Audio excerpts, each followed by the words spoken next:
नर्मदा यात्रा के पहले दिन हमें रियलाइज हो गया कि ये यात्रा आसान तो बिल्कुल भी नहीं होने वाली, क्योंकि पूरा दिन पैदल चलने के बाद जब शाम को एक आश्रम पर पहुंचे तो गेट पर ताला था और बाबा जी गायब। बहुत जगह पूछते पूछते एक जगह आए हैं, मंदिर है यहाँ पर, और मंदिर में ही भोले महाराज जी रहते हैं, लेकिन वो अभी है नहीं और सोच रहे हैं आगे जाएं यहीं पर रुकें। पता नहीं, रात में खाने का कुछ पता नहीं है, क्योंकि महाराज जी आए तो हो सकता है खाने को कुछ मिले, और नहीं आए तो हमारे पास कुछ पड़े हैं बिस्किट विस्किट, वो खा पी के सुबह फिर से निकलेंगे यहाँ से। पर सूरज तो हो चुका है, थोड़ा थक भी गए हैं क्योंकि मिड डे से चल रहे हैं, 12 बजे के बाद ही स्टार्ट किया था। वेट करना पड़ेगा, महाराज जी पता नहीं कब आएंगे। अब ऐसे नज़ारे तो हैं ही कमाल के। ये साउंड इतना सुकून दे रहा है ना, एकदम रिलैक्सिंग है। और बगल से एक नदी बह रही है, इसी नदी के हम नर्मदा और इस नदी के बीच में चल रहे थे। इसका नाम अभी इस वाली रोड से आ रहे थे और ये हमारे लेफ्ट तरफ चल रही थी, घाट में बह रही थी। हाँ, और इस तरफ नर्मदा है, तो ये नर्मदा में आगे जाके ये नदी ज्वाइंट हो जाएगी। पहले सोचा थोड़ा इंतजार करते हैं, शायद बाबा जी आ जाएं, पर घंटा भर इंतजार करने के बाद जब क्लियर हो गया कि पहले दिन ही भूखे पेट खुले आसमान के नीचे सोना पड़ेगा। पर यहाँ के लोग एक बात कहते हैं कि नर्मदा मैया किसी को भूखा नहीं सोने देती। हम वहाँ पर बस एक उम्मीद की तलाश में थे ताकि कोई आए और हमारी हेल्प करे, और हुआ भी बिल्कुल वैसा ही। सामने 2 लोग आकर खड़े हो गए और हम दोनों को पहुँचा दिया अगले आश्रम में। अब पूरे दिन चलने के बाद इतनी ताकत तो थी नहीं कि अपने लिए खाना बनाए, तो खाने से लेकर कपड़े तक का सारा जुगाड़ भी उन्हीं ने कर दिया था। बोंदर में कुछ नहीं मिला हमको रुकने का। बाबा जी थे, बाबा जी आज मंदिर पे मौजूद नहीं थे, तो भाई दुबे जी भाई अपना नाम तो बता। निखिल भाई हमको मिले, वो लेके आए यहाँ पर, और एक भाई ने रोटी दी, एक भाई ने सब्जी दी, एक ने धोती दी कपड़े पहनने के लिए, और एक भाई जिनका जो आश्रम यहाँ पे है, ट्रस्टी है यहाँ पे। तो ये कहावत ऐसे हो गई, रोटी सब्जी कपड़ा और मकान। हाँ, रोटी कपड़ा और मकान। गजब है। 4 लोग, 4 अलग अलग पद्धतियों की, और उन्होंने हमारी सेवा की है इस यात्रा में। धन्यवाद। और हमें एक भिक्षा के लिए वो भी दिया, डोलची दिखाओ। डोलची ज्यादा इम्पोर्टेंट है। ये डब्बा मुझे मिला है, कमंडल, प्लास्टिक का कमंडल है, मॉडर्न कमंडल। तो इसमें मुझे भिक्षा मांगनी पड़ेगी, कैसे मैं मांग के खाऊंगा। जितने सवाल मेरे मन में अब तक घूम रहे थे, पहले ही दिन सबके जवाब मिल चुके हैं, क्योंकि यहाँ के लोग कहते हैं जब कृपा माई की तो चिंता काहे की।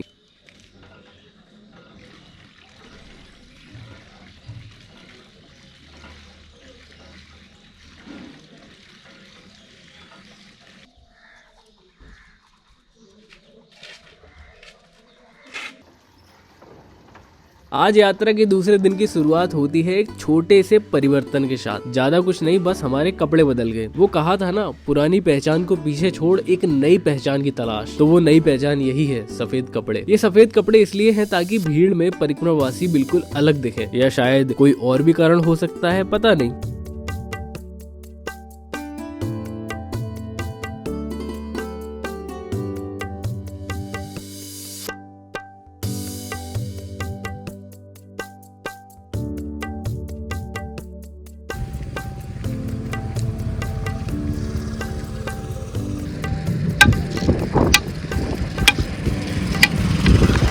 आबादी बहुल क्षेत्र, कृपया धीरे चलें। और कितना धीरे चलेंगे, वैसे ही इतना धीरे धीरे चल रहे हैं। आज दूसरा दिन है हमारा चलते हुए। सुबह हम लोग 7 बजे निकले थे।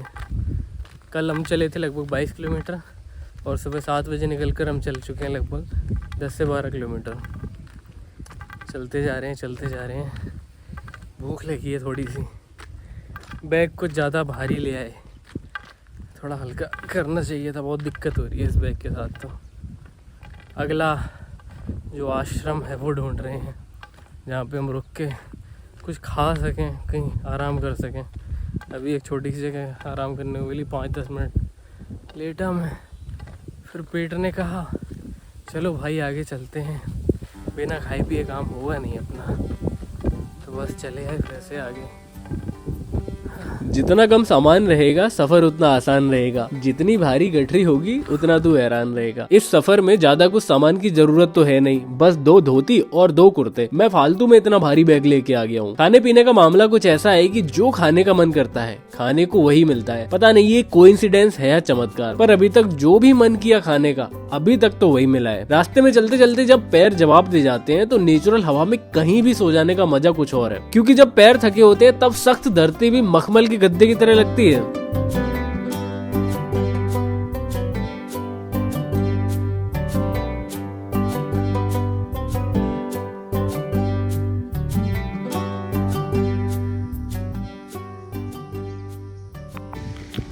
नर्मदा यात्रा का आज मेरा दूसरा दिन है और अभी हम अमरकंटक से अप्रोक्स 40 से 45 किलोमीटर दूर हैं।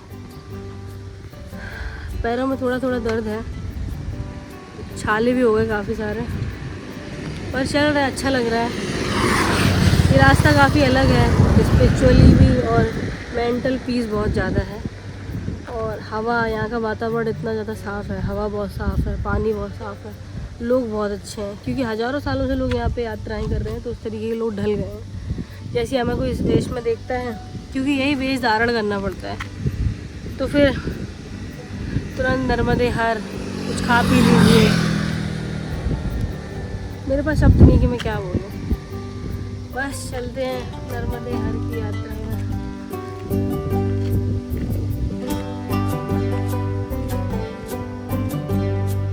भले ही हमने अपनी सोसाइटी में कुछ चीजों को जेंडर्स में डिवाइड कर दिया है, जैसे घुंघरू और पाजेब तो केवल फीमेल ही पहन सकती हैं, पर यहाँ पर कुछ ऐसा नहीं है, क्योंकि रास्ते में हमें मिले एक घुंघरू वाले बाबा जिनके पैरों में घुंघरू बंधे थे, और जानवरों से प्यार ऐसा कि गैया का नाम लक्ष्मी और कुत्ती का नाम प्यारी। वाह।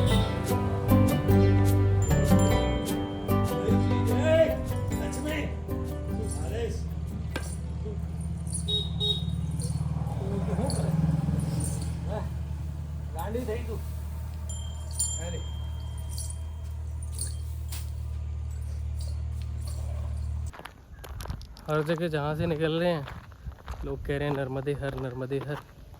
वैसे हर हर गंगे बोलते हैं, बचपन से हर हर गंगे बोला है, लेकिन जो हर है वो नर्मदे के आगे लग जाता है, नर्मदे हर बोलते हैं, तो नर्मदा के पीछे हर लग जाता है और हर हर गंगे उसमें हर आगे होता है। तो पता नहीं ऐसा क्यों है, आगे पीछे क्यों चल रहे हैं शब्द, लेकिन जो भी हो अनुभव बहुत अच्छा है। जहाँ भी जाते हैं लोग बड़े प्रेम से स्वागत कर रहे हैं। आज हम 25 किलोमीटर चले हैं लगभग, और इन 25 किलोमीटर में हालत ख़राब होगी, क्योंकि आज हमारा दूसरा दिन है चलते हुए। अभी अगले आश्रय की तरफ है कि कहाँ आज रात बिताने के लिए जगह मिल जाए, कहीं ना कहीं तो मिलेगी जगह। आगे 8 किलोमीटर लगभग और चलना है अभी। सूरज अब अपनी अंतिम लालिमा के साथ डूब चुका है, बस अंधेरा होने से पहले पहुंच जाना है कैसे ही। इस वजह से सोच रहे हैं कि ज़्यादा अंधेरा होने से पहले थोड़ा डंकी मार के ऑटो में बैठ के फटाफट पहुंच जाएं जैसे तैसे। अभी तक सही रोड था, अब रोड थोड़ा हालत ख़राब है रोड की, रोड अब ऐसा है। इसी रोड पे चल रहे हैं आगे। अच्छा, तो मोहतरा के लिए कितना किलोमीटर होगा कि यहाँ से आश्रम कितना? आश्रम के लिए आपको 5 किलोमीटर। 5 किलोमीटर, 3 किलोमीटर मोहतरा और 2 किलोमीटर वहाँ से आश्रम। 5 किलोमीटर। 5 किलोमीटर मतलब अभी 1 घंटे के लगभग चलना है जी। धन्यवाद। अभी तो चल सकते हैं अपन, 55 मिनट्स में मुझे लग रहा है। ठीक है, धन्यवाद।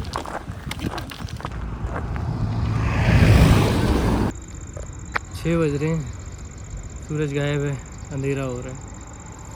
2-3 किलोमीटर और जाना है अभी आश्रम के लिए।